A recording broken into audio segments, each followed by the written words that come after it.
منظور پشتین آپ کی مزاحمت خوش آمدید۔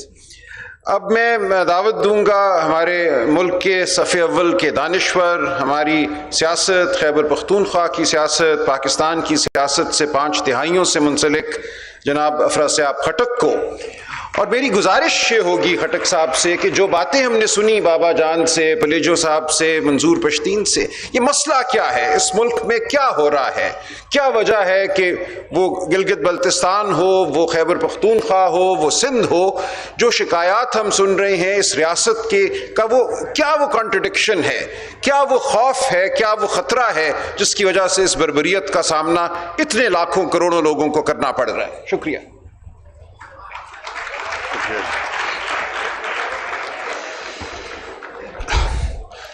پینل کے معزز شرکاء، خواتین و حضرات، حقیقت یہ ہے کہ آسما جہانگیر کانفرنس 2021 نے عوامی اسمبلی کی شکل اختیار کر لی ہے، عوام کی پارلیمنٹ۔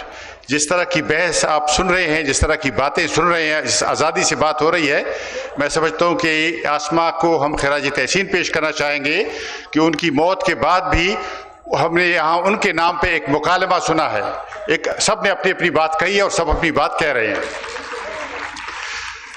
میں بہت مختصر طور سے 3 بڑی باتوں کا ذکر کرنا چاہوں گا۔ پہلی بات یہ ہے کہ کہا گیا ہے کہ چھوٹے صوبوں کے مصائب، چھوٹے صوبوں کا درد، چھوٹے صوبوں کی تکلیف، لیکن گزارش یہ ہے کہ جو تکلیف ہے اس کا تعلق چھوٹے بڑے ہونے سے نہیں ہے۔ یہ بنگال یہاں کا بڑا صوبہ ہوا کرتا تھا جس کی 56% آبادی پاکستان کی بنگال کی آبادی تھی، لیکن ان کو مار مار کر پاکستان سے نکالا گیا۔ تو یہ مسئلہ دوسرا ہے۔ مسئلہ جو اصل میں پاکستان میں ہے وہ ایک طرح سے مارشل لاء کہہ دیں، ایک غیر جمہوری نظام ہے جو مختلف شکلوں میں چلا رہا ہے۔ اس کی 3 چیزیں میں آپ سے کرنا چاہوں گا۔ پنجاب میں آپ اس کو ووٹ کو عزت دو کے نام سے جانتے ہیں، ہم چھوٹے صوبے جیسے کہتے ہیں، اس میں ہم اس کو صوبائی خود مختاری کے طور پہ جانتے ہیں، لیکن اس میں بھی گزارش یہ کہ دیکھیں کچھ پیش رفت ہوئی اس محاذ پہ۔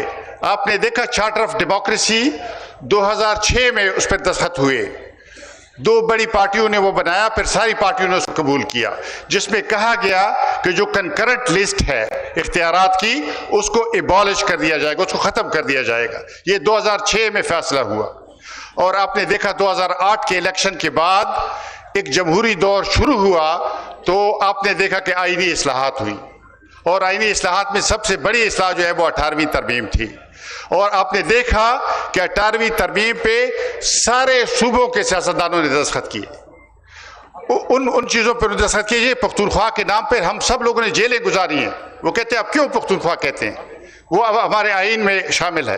اس پہ یہ ایک بڑی کامیابی ہے پاکستان کے عوام کی اور پاکستان کے منتخب جمہوری نمائندوں کی کہ انہوں نے 18ویں ترمیم پر دستخط کیے اور صوبائی خود مختاری کی طرف بہت اہم قدم آگے بڑھایا۔ لیکن پھر آپ نے دیکھا مسئلہ کیا ہے، مسئلہ یہ ہے کہ پھر آپ نے دیکھا 2014، پھر آپ نے دیکھا ایک کریپنگ کو شروع ہوا، اور آپ نے دیکھا کہ جب کو 2018 میں انتخابی ڈاکے کے ذریعے سامنے آیا تو پھر آپ نے دیکھا کہ جنرل باجوہ سے بیان نکلا اخباروں میں اور کہا گیا کہ 18ویں ترمیم شیخ مجیب کے 6 نکات سے بھی زیادہ خطرناک ہے، زیادہ زہریلی ہے، پوائزنس ان کے الفاظ تھے۔ اب دیکھیں یہ جرنیلوں کا کیا کام ہے کہ وہ آئین پہ تبدیلی کے بارے میں بات کریں گے؟ اگر کریں گے وہ استعفیٰ دے کے الیکشن لڑ لیں اور پارلیمنٹ میں آ کے بات کریں۔ یہ کیا بات ہوئی؟ دیکھیں نا، یہ تو قابل قبول نہیں ہے، دس از ان ایکسیپٹیبل۔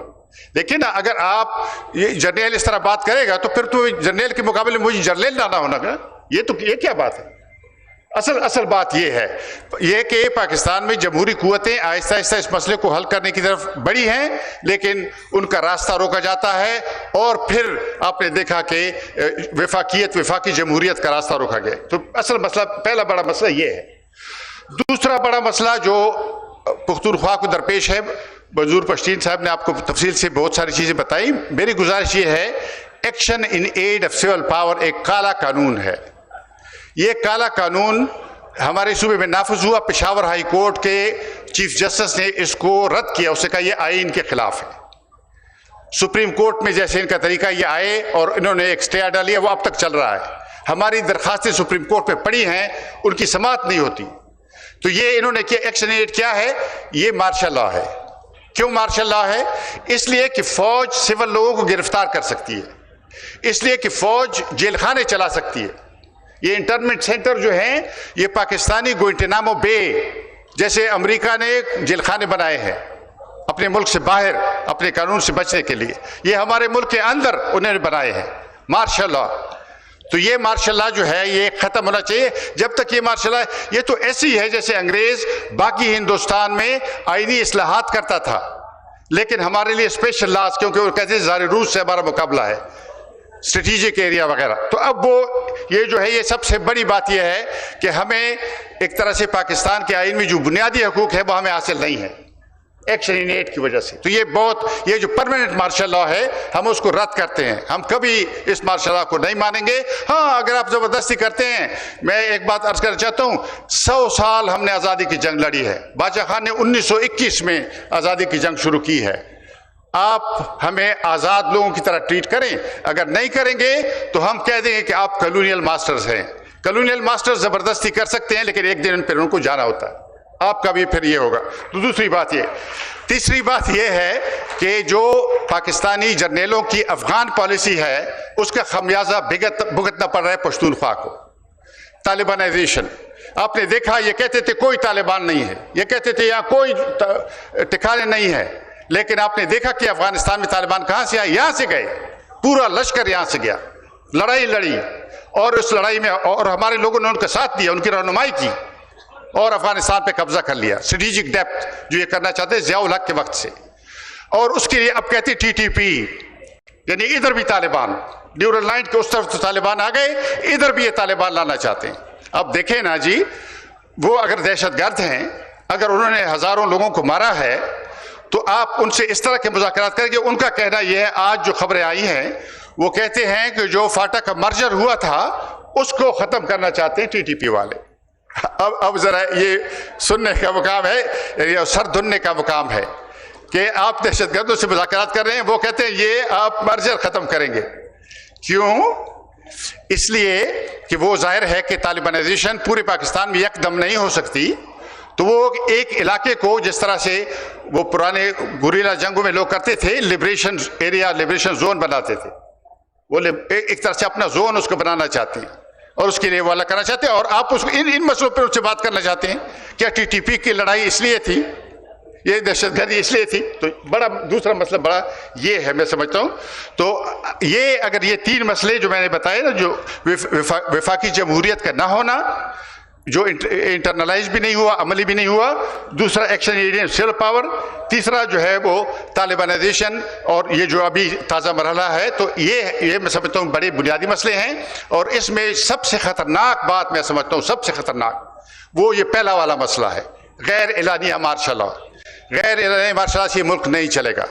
خدا نخواستہ اگر جرنیلوں نے تاریخ کا سبق نہیں دیکھا تو خدا نخواستہ یہ ملک جیسے 1971 میں انہوں نے یہ ملک توڑا تھا، خدا نخواستہ دوبارہ اس ملک کا یہ حشر کریں گے۔